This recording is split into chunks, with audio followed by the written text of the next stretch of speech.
This project is going to show my analytical thinking, research, and execution skills. The goal is to provide you with evidence to help you make your own decision on the company.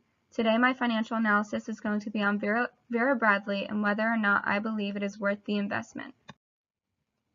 So just a little background information. Vera Bradley was founded by Barbara Bradley Begart and Patricia Miller in 1982.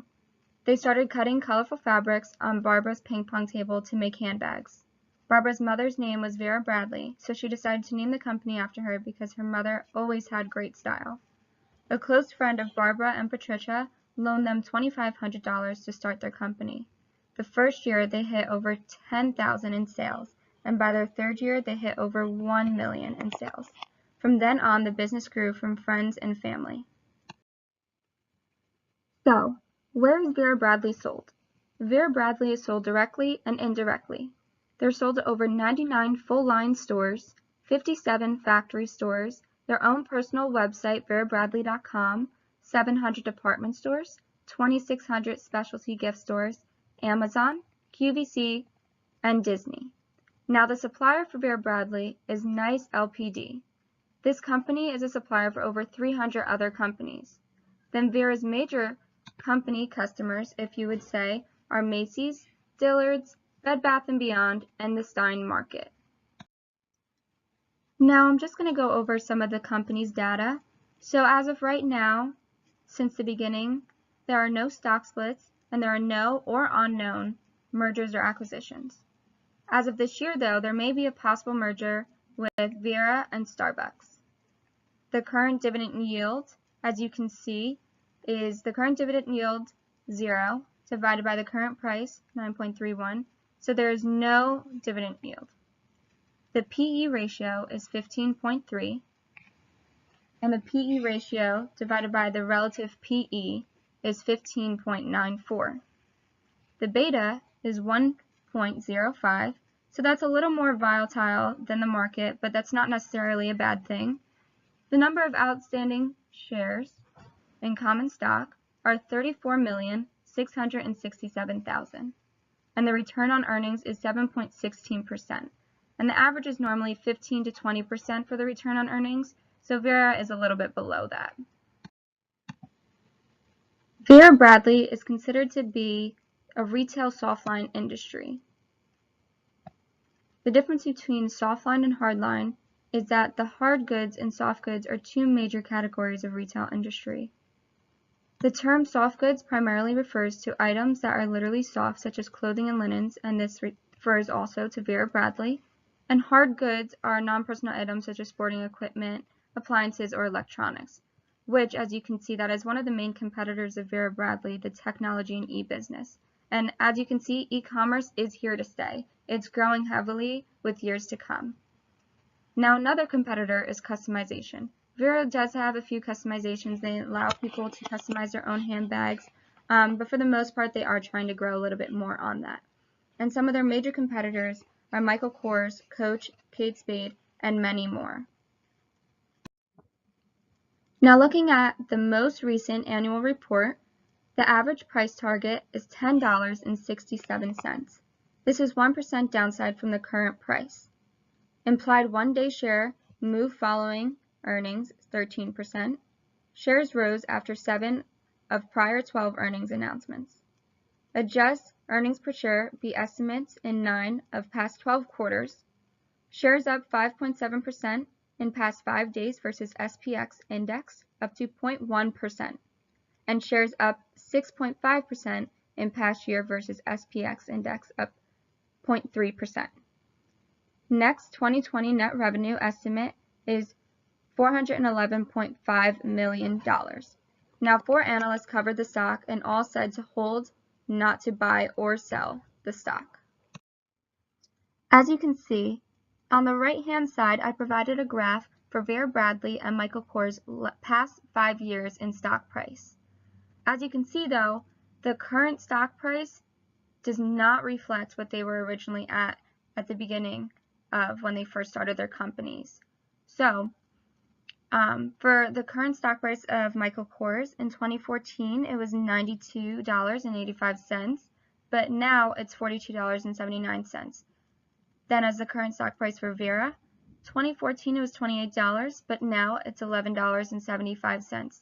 You can see that both of these stock prices have rapidly decreased over the past 5 years, and they've just about cut in half. So when I look at analyst reports from both Bloomberg and Yahoo Finance, all of them conclude that people should hold onto the stock and not buy or sell. When we look deeper into the analyst report, 3 of 4 analysts from Bloomberg expressed that they deemed an inappropriate target price for this company. Mark R. and Dana Tesley say that the target price should be $14, while Oliver Chen said that the target price should be $11. This averages out about $13, but the current price is $11.24. Here I chose a few insider tradings to look at. So the first one we're going to look at is Michael Ray. He is a beneficial owner of more than 10% of class of security. The transaction sale price was $9.65 to $9.71 per share. The type of trading was indirect. The value was $321,724, and this was done on February 2nd of this year. Now the second one we're going to look at is Francis Phillip, who is the director. The transaction sale price was $15.16 per share, and this was a direct. And the value was $19,813, and this was done in October of last year. And now the last one we're going to look at is Patricia Miller. Patricia is the director and beneficial owner of more than 10% of class of security. The transaction sale price was $15.04 to $15.20 per share. This was indirect, and the value was $9,056,000, and this was done September of 2018. But now when you look at the last one that we just went over, Patricia is the owner of about 16.04 shares. She bought 1,300 more shares on April 5th of this year. Now management buying back stock is a good sign that they see growth in the near future. Here I just kind of wanted to give you some insight on the top management and the compensation that they receive. So the CEO of Vera Bradley makes about $2.2 million a year. The CFO makes about $729,000 a year. The executive vice president of design makes about $1.5 million a year. The executive vice president of chief merchandising officer makes about $1.8 million. The chief of sales makes about $506,000 a year, and the chief administrative officer makes about $597,000 a year. This slide, I'm going to go over the growth rate for Vera Bradley. So on the left, you can see that I have a chart pertaining to the earnings per share from 2015 up to 2019, and then also the projected for the rest of 2019 and the projected for 2020. The earnings per share for 2018 was 60 cents, and the earnings per share for 2019 thus far are 59 cents.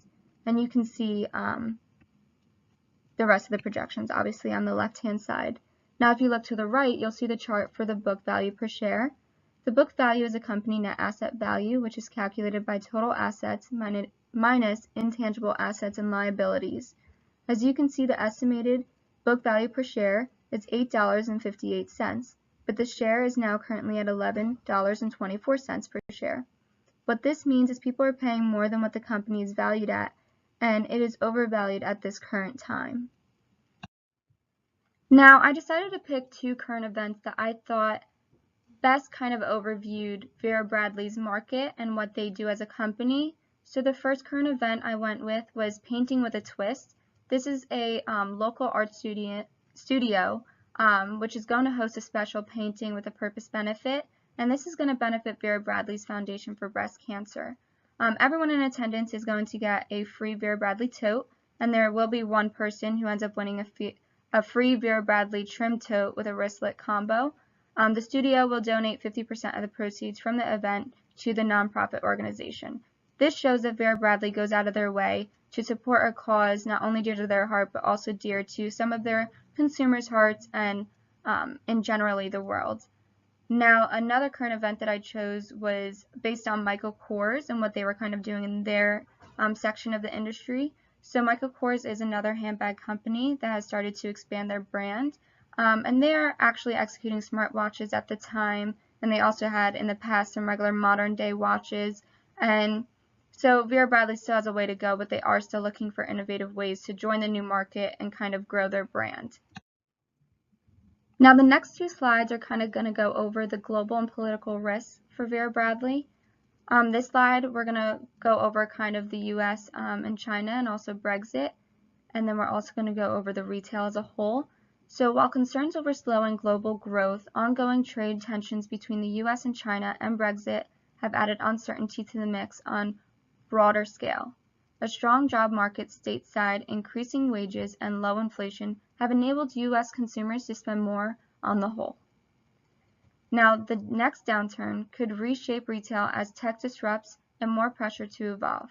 When it comes, it might force a greater number of retail store closing and bankruptcies. And I'll explain some more on the next slide. This slide shows how technology has risen from year 2006 to 2018. On the left-hand side, you'll see all of the benefiting companies to this growth. But none of the benefiting companies have anything to do with Vera Bradley. Vera's customers, as said earlier, are Macy's, Dillard's, Bed Bath & Beyond, and the Stein Market. The rest of the retail industry is striving, while the soft line, aka Vera Bradley, could be taking the back end. But there is room for growth.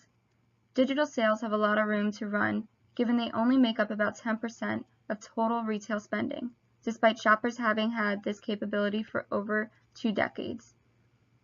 Analysts expect double-digit growth rates to hold in the near future, with a possible acceleration in coming years, and new sales channels such as social media, microstores, and marketplaces as mobile becomes the primary platform for engagement. Embedding artificial intelligence across the entire retail ecosystem will speed this shift. What could be the potential new wave for Vera Bradley? Well, here I'm showing the pop-ups given Brick's new opportunity to thrive. On the left-hand side, we see retail-tainment in 2018.